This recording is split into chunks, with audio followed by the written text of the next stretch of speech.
बहुत बहुत शुक्रिया आपका कि आपने एक अहम मौजू पर मुझे बोलने का मौका इनायत फरमाया। और बड़े अफसोस की बात है कि बड़ी धूमधाम से हुकूमत की तरफ से इस बात को रखा गया, मगर 30 से ज़्यादा MP यहाँ पर मौजूद नहीं है। मैडम, पहले तो मैं वज़ीर आज़म की इस बात की मजम्मत करता हूँ और उनको बताना चाहूँगा कि जिना के बारे में उन्होंने जो कहा था, हम तो जिना के सब मुखालिफ है, इसलिए भारत को अपना वतन माने, मगर 42 में आपके प्यारे वीर और जिना की पार्टी ने नॉर्थ वेस्ट फ्रंटियर, सिंध और बंगाल में मिलकर हुकूमत चलाई और उस हुकूमत ने 1.5 लाख हिंदू और मुसलमानों को अंग्रेजों की फौज में शामिल कराया ताकि वो लड़े। तो किसी शायर ने अच्छा कहा था वजीर आजम के बारे में कि फरेब देकर जमाने को पारसा ना बनिए, इन्हें कहो कि वो बंदा बने खुदा ना बने, अमीर शहर यही चाहता या हजरत कि हमारी चीख गले में रहे सदा ना बने। दूसरी बात मैडम, हमारे वजीर दिफा जनाब राजनाथ सिंह साहब ने बड़ा ही अजीब व गरीब और तकलीफ दे बात कही उम्मुल मोमिनीन के बारे में और उम्मुल किताब के बारे में। उम्मुल मोमिनीन उनको कहते हैं जो हमारे प्रॉफिट मोहम्मद सल्लल्लाहु अलैहि वसल्लम की वाइफ है, वो हम तमाम मुसलमानों की माँ, हम उनको तस्वुर करते हैं, मगर हम उनकी इबादत नहीं करते, हम अपनी माँ की इबादत नहीं करते। उम्मुल किताब कुरान है, हम कुरान की इबादत नहीं करते, कुरान अल्लाह का बिजावा कलाम है। तो उसके बारे में शायर ने अच्छा कहा कि खबर नहीं जिन्हें अपने दीन और मजहब की, हमें वो दीन का मतलब सिखाने निकले हैं। अहम बात यह है कि मैडम, हमारे मुल्क का आइन का इस लफ्ज से आगाज होता है वी द पीपल। इसका आगाज भारत माता के नाम से नहीं होता है। हमारे संविधान का जो प्रियम्बल है वो क्या कहता है? Liberty of thought, expression, belief, faith and worship. अगर दस्तूर का ये पहला सफा ये बात करता है तो फिर कैसे किसी शहरी को किसी खुदा, देवी, देवता की इबादत करने पर या सजदा करने पर मजबूर किया जा सकता है? आप ही के पार्टी से आज की जो बातें हुई इसी का बोल रही हैं। हमारे कॉन्स्टिट्यूंट असेंबली में मैडम एक मोहतरमा थी रोहिणी कुमार चौधरी ने एक तजवीज दी थी कि प्रियम्बल में किसी देवी के नाम से शुरू हो। उन्होंने खास तौर से वंदे मातरम का जिक्र किया, मगर उसको कबूल नहीं किया गया। फिर केवी कामत साहब ने एक तजवीज दी कि इट्स सिटीजन्स को बदलकर हर सिटीजन्स किया जाए और खुदा के नाम से शुरू किया जाए, वो तरमीम को मुस्तरद कर दिया गया। हमारे संविधान का उसूल यह है कि भारत क्या है, उसकी अवाम है, अवामी कानून की मुसन्निफ है, अवाम मर्जी से सबसे बालातर है, अवामी हाकिम है। मुल्क किसी खुदा, देवी, देवता, मजहबी इलामत के नाम से नहीं चलता, ना मुल्क किसी एक मजहब की मिल्कियत है।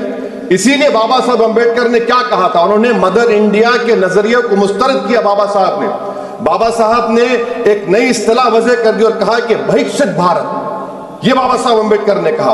अब मैडम, अगर मजहबी आजादी इस आइन का बुनियादी उसूल है तो सवाल ये पैदा होता है कि उस वक्त हमारे जो कॉन्स्टिट्यूंट असेंबली के प्रेसिडेंट थे जनाब राजेंद्र प्रसाद साहब ने किस बुनियाद पर वंदे मातरम को कौमी तराना करार दिया?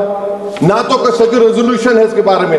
मैडम, मैं आपको बताना चाहूंगा कि जुडिशरी क्या कहती है। बीजू इमैनुअल केस है 1986 का, जिसमें जिहोवा विटनेस ने कहा कि मैं नेशनल एंथम के वक्त खड़े रहूंगी, पढ़ूंगी नहीं। सुप्रीम कोर्ट ने कहा कि उसने कोई गुनाह नहीं किया। वहीं एक 2017 का केस है अश्विनी उपाध्याय का केस सुप्रीम कोर्ट का, उन्हें कहा गाइडलाइंस दिए जाए वंदे मातरम पर, सुप्रीम कोर्ट ने नहीं कह दिया। फिर आप आ जाइए madam, prevention of insult act national 1971, इसमें नेशनल सॉन्ग नहीं है, सिर्फ नेशनल एम्बलम और आपका नेशनल एंथम है। फिर आप आ जाइए 40th अमेंडमेंट आर्टिकल 51A 76 में पास हुआ, उसमें भी इसका कोई जिक्र नहीं है। मैडम, मैं आपके सामने बताना चाहूंगा कि हमारा भारत एक इसका मजमुआ क्या है। इसमें हिंदू है, मुसलमान है, सिख है, ईसाई है, जैन है, एथिस्ट है, मेहनत कश है, किसान, गरीब, मजलूम और दलित है। मगर अगर जो तकारीर आज हमने यहाँ पर सुनी और बाहर जो सुनते हैं, अगर भारत को देवी कहने और उसके आगे सजदा करने, तो दरअसल कौम परस्ती को, वतन से मोहब्बत को मजहब में तब्दील कर रहे, और फिर यहाँ पर बोल रहे कि अगर भारत में रहना है तो वंदे मातरम गाना पड़ेगा। भाई, ये तो संविधान के खिलाफ है, सुप्रीम कोर्ट के जजमेंट के खिलाफ है। अगर वंदे मातरम मैडम कौमियत का मियार है तो फिर सवाल ये है कि हजरत मोहानी की कौमियत क्या थी जिसने इनकलाब जिंदाबाद का नारा दिया? अगर यूसुफ मेहरली ने quit India, Simon go back का नारा दिया तो उसकी कौमियत क्या थी? अगर हैदराबाद से मौलवी अलाउद्दीन जो मक्का मस्जिद का पहला मुजरिम है काला पानी में, और तुमेबाज खान जो मारकर लाश को लटका दिया गया था हैदराबाद में 8 दिन तक, उसकी कौमियत क्या थी? अगर इनायतुल्लाह काफी जो जिहाद का फतवा अंग्रेजों के खिलाफ दिया मुरादाबाद में, जब उनको 2 दिन में फांसी की सजा दी गई, और जब फांसी की सजा की ओर जा रहे हैं तो इनायतुल्लाह मौलाना काफी की जबान पर क्या था? वो रसूलुल्लाह हमारे प्रॉफिट की नात पढ़ रहे थे। क्या पढ़ रहे थे? कोई गुल बाकी रहेगा ना चमन रह जाएगा, पर रसूलुल्लाह का दीन हसन रह जाएगा। तो उनकी कौमियत क्या थी? माल्टा की जेल में महमूदुल हसन, हुसैन अहमद मदनी 6 महीने माल्टा की जेल की ग्राउंड में पड़े रहे, उनकी कौमियत क्या थी? अल्लामा फजले खैराबादी का उस सल काला पानी का पुकार कर से पूछ रहा है, जो वहीं पर मर गए, खबर वहां पर है, बताओ मेरी कौमियत क्या थी? मैडम, मैं एक मुसलमान हूं, मैं इस्लाम को मानने वाला बावखार इंसान हूं, और मेरे मजहब की बुनियादी तालीम तौहीद है, ला इलाहा इल्लल्लाह, नहीं है कोई खुदा सिवा अल्लाह के। और कुरान में अल्लाह क्या बोल रहा? इय्याका नाबुदु इय्याका नस्तईन, तुम मेरी इबादत करो, मुझे मानो। मुझे कहां से मिल रहा? आर्टिकल 25 से मिल रहा है। मुझे कहां से मिल रहा है? Liberty of thought, expression, belief, faith and worship से मिल रहा है। तो इसको जोड़ना ये बहुत ही खतरनाक होगा। और हमारे प्रॉफिट मोहम्मद सल्लल्लाहु अलैहि वसल्लम जब मदीने को गए तो उन्होंने उस वतन के लिए दुआ की, कहा कि अल्लाह मदीने की मोहब्बत हमारे दिलों में और इजाफा कर दे, मक्के से ज्यादा कर दे।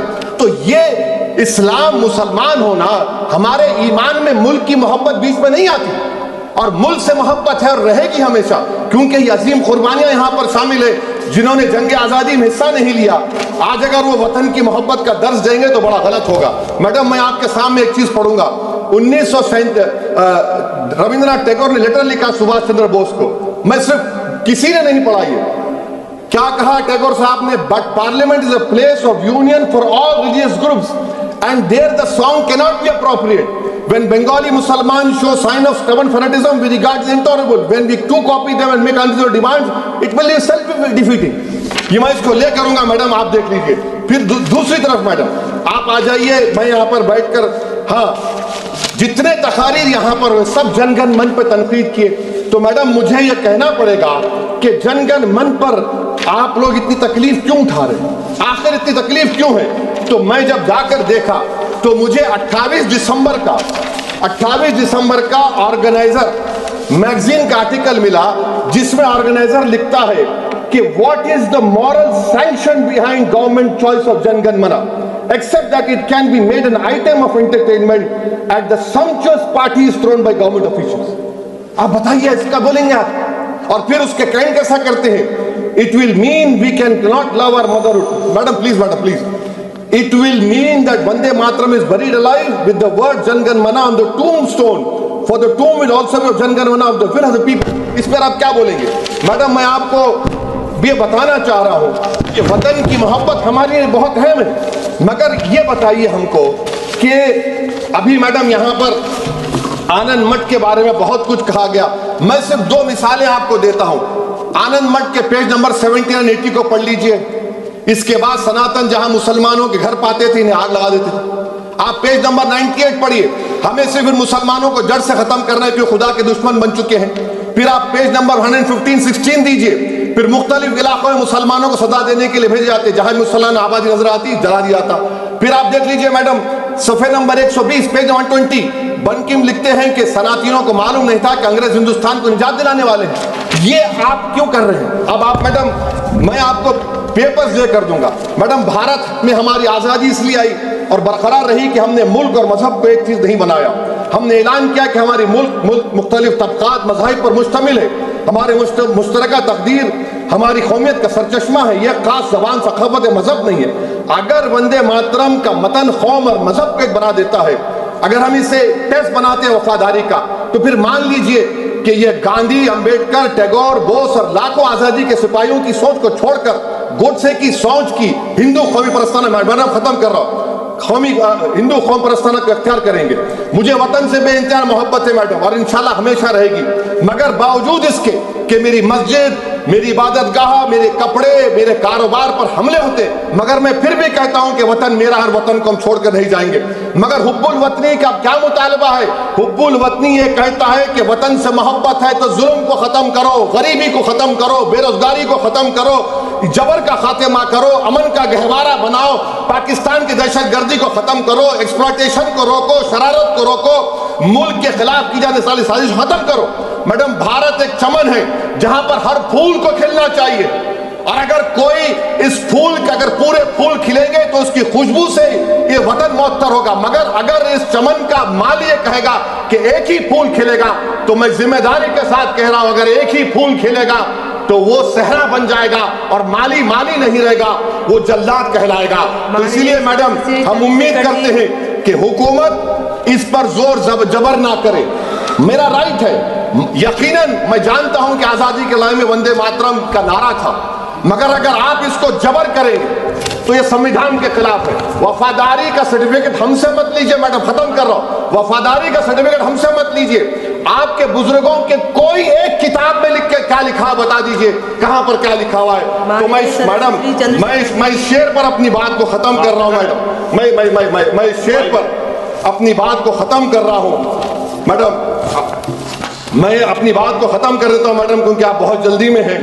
कि भारत जिंदाबाद, हिंदू मुसलमान जिंदाबाद, दलित जिंदाबाद, ईसाई जिंदाबाद, आदिवासी जिंदाबाद, जो किसी खुदा को नहीं मानते वो भी जिंदाबाद, और मैडम सब पिछड़ा सब आ गया इसमें। तो हम उम्मीद करते कि इस रूह को आप समझेंगे, अगर आप सिर्फ अपनी आइडियोलॉजी को लेकर चलेंगे। और आखिर में मैडम, जनाब बंकिम चंद्रा साहब के बारे में मैं आपके सामने डॉक्यूमेंट लेकर रहा हूं कि उन्होंने बीए का एग्जाम पास नहीं किया था, 7 मार्क्स से फेल हो गए थे, ये भी रख रहा हूं। तो आप जिसका लिटरेरी जायंट